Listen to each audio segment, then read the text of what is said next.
G'day folks, Cortezerino here. Are you sick of AFK tree farms yet? I'm not.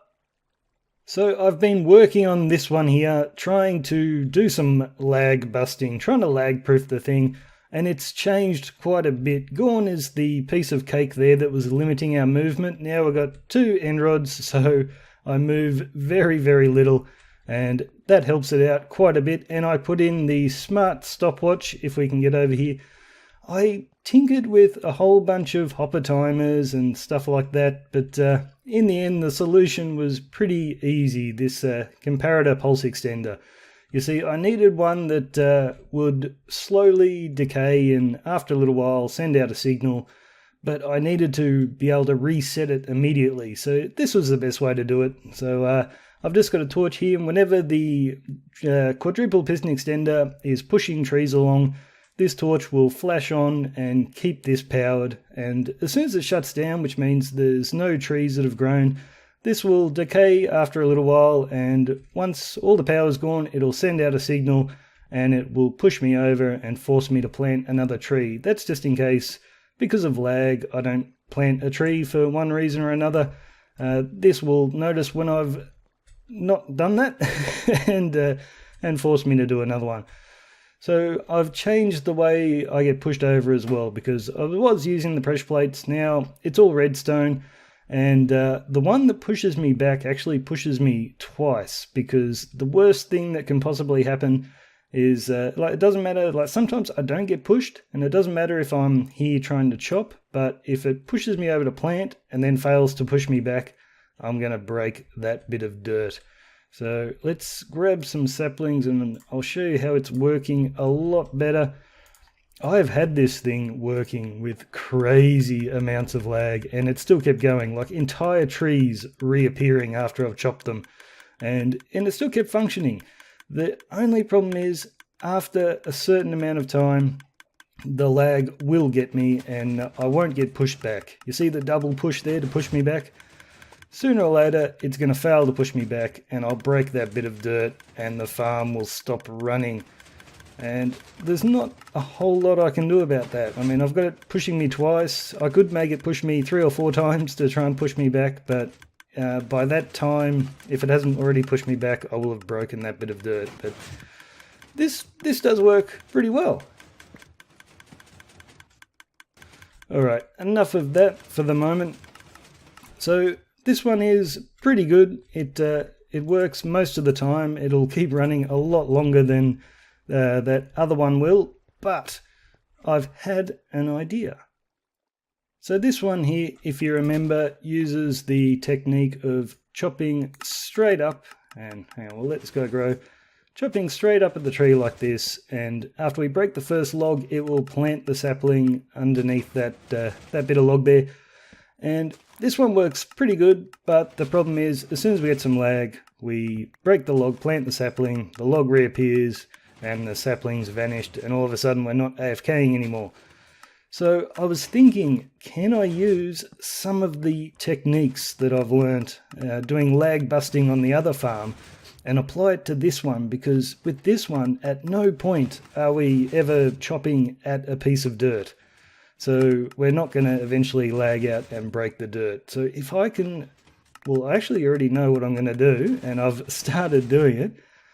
I want to use that smart stopwatch on this one to force me to replant the sapling even if I've missed it. And let's just go upstairs. So I've already started moving some of my double piston extenders, and the reason I want to do it with this farm as well is, rather than design another one straight from scratch, is this one's really good with saplings, because we've got the double piston extenders pushing the slime blocks to break all the leaves, and we get a lot of saplings in return here. So I want to convert this to an oak only farm and see if we can make it truly AFKable. So here we are. These double piston extenders were on the bottom of the farm down there. I've moved them up to the top because I need some space down there, and I'm going to have to dig the entire thing out. So what I'm going to do is put in where those double piston extenders were. Let's get up here somehow. So here we are inside of the log killing chamber, and I've changed the walls a little bit here. You can see it's a little bit funky up the top, and I've put some solid blocks down here instead of slime blocks because I want to be building something round about here, and I don't want the slime blocks taking it away. And once I build this too, the farm will only be good for oak wood. So basically I'm going to have, where this block is here, a piston, and that'll be an iron block. So when I'm chopping up at the tree and the sapling fails to plant, the smart stopwatch, which I'm going to install over here, will do a countdown and push this block out to here for a moment, allowing me to plant the sapling, and then it'll retract. And that should keep this farm running even with some lag. And over here I'll just put a block of obsidian, so just in case this fires for no reason because of lag, it's not going to push the log over. So I'm going to work on getting this thing installed, and we'll give this farm a bit of a run, and if it works well, we'll contact Hodag and say we've done it. I was beginning to doubt that this could be done, the dual hand technique on a server for an AFK tree farm, but this one's working a treat. I doubt it's completely lag proof. I've noticed a few things like sometimes when these slime block crushers come across to crush the leaves, they'll get stuck out. But the next tree you plant, it resets itself. So I haven't actually had this thing break just yet. So I might show you how it works. So let's say we've just tried to plant a sapling and it hasn't worked.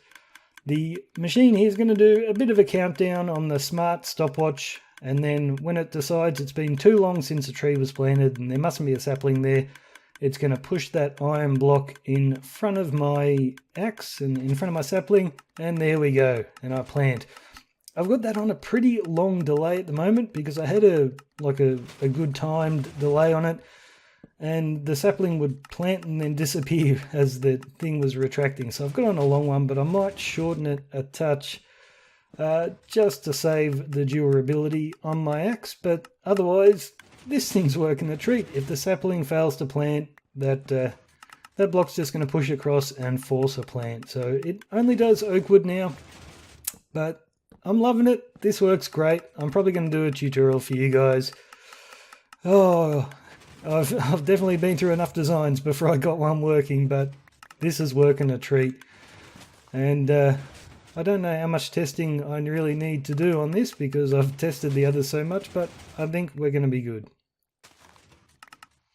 And I ended up putting a hopper just on the other side of this piston instead of a block of obsidian, just so we wouldn't get any items sitting on there. Although you can see there's leaves on top anyway, so it probably doesn't make much of a difference.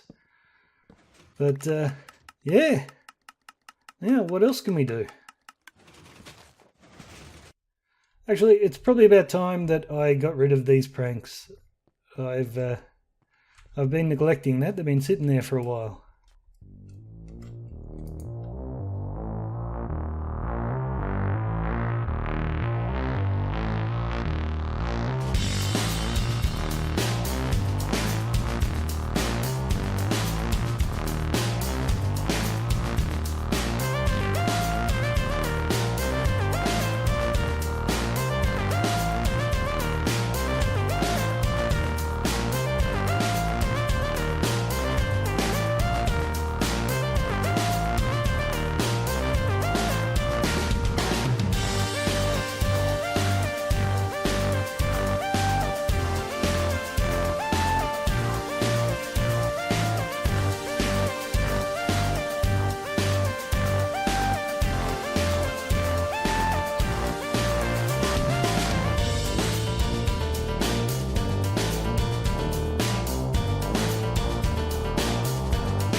So, as promised, guys, we are at the world engine, and I've put the frame of the legs on, and each one of these took me an entire day to build. Well, actually, the last one took me about 3 days because I was sick of building legs by that stage.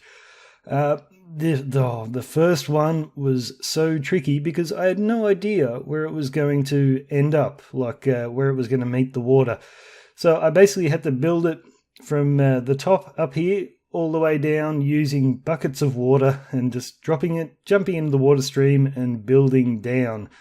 Once I had that one though, it was a little bit easier. You can see on the ground, hang on, I'll swing around a bit.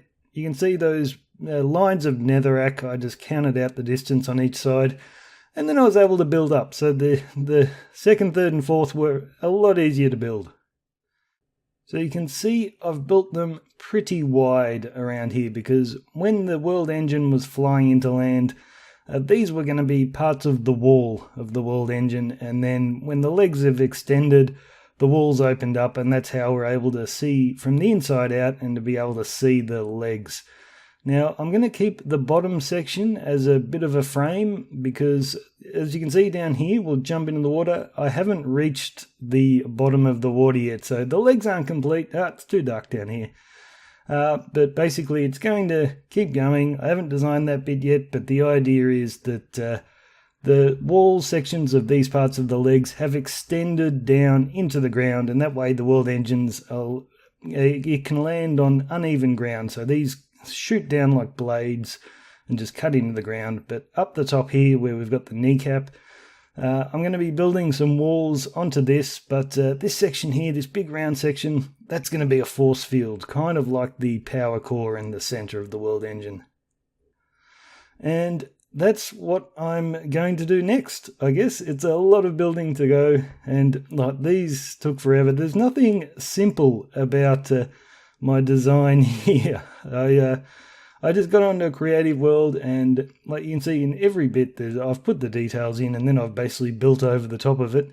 But in my creative world, I just kept placing blocks until I found something that looked pretty good, and then I've gone to build it in survival, and yes, it's different all the way over. There's no formula to this, so it was very difficult to build. I basically had to have one computer screen open with my creative world and just copy it block by block. It's very, very time consuming.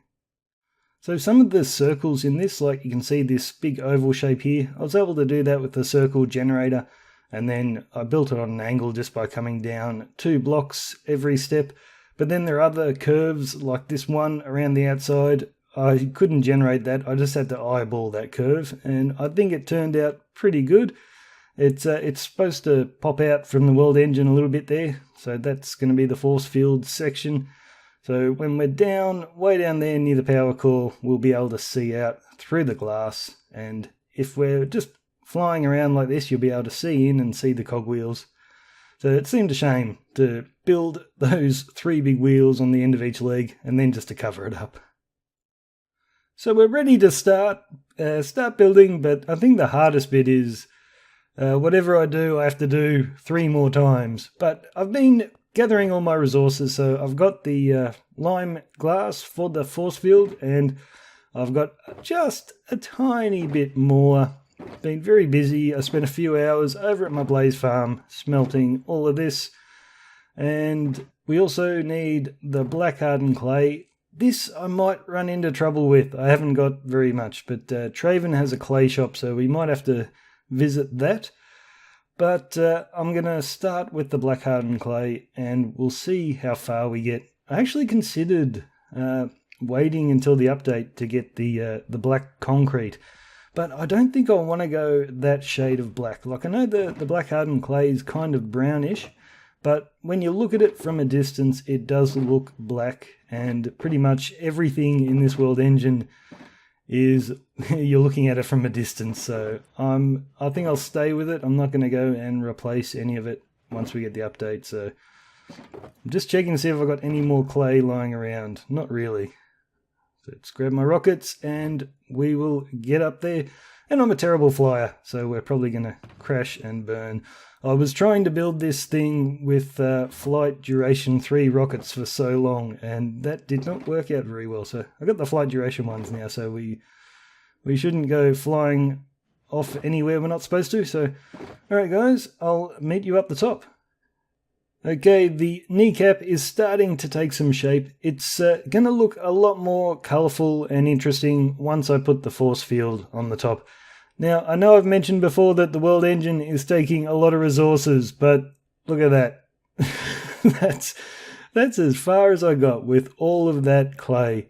Like, I know it wasn't heaps, but I thought I would have gotten one leg done. I used all my black hardened clay, and I turned all the hardened clay that I had to black. And yeah, we didn't get too much further, so we're going to go visit Traven's clay shop. I've already raided it once, but we're going to see what's there, but it looks like we might be doing some digging.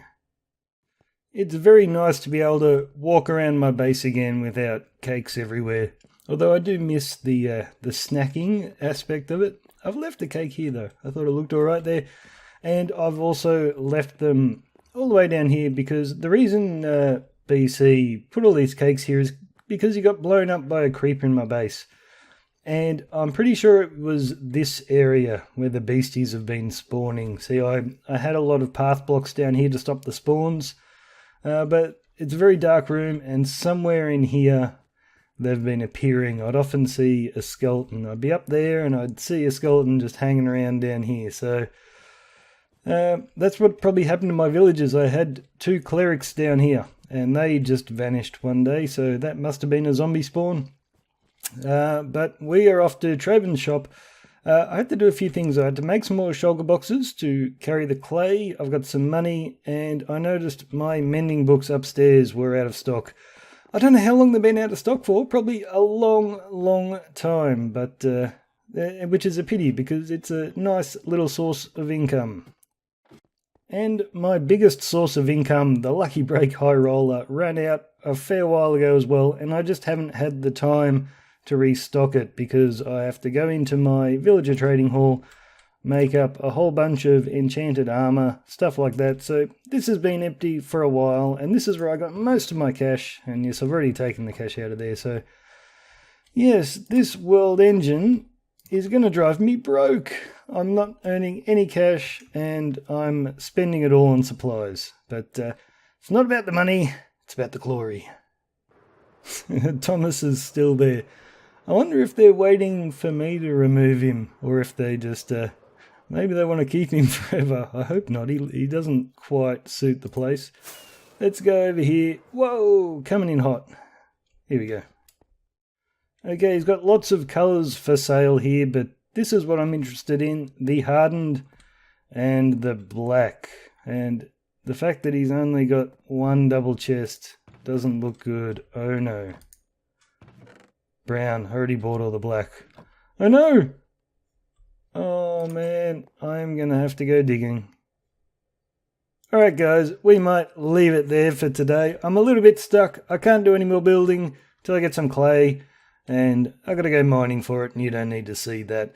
And the hard thing is we're building in our mesa, so I can't just go and destroy the place. I've got to do every bit of mining underground, which isn't that much fun. So anyway guys, cheers from me. I'm Cortezerino. See you later.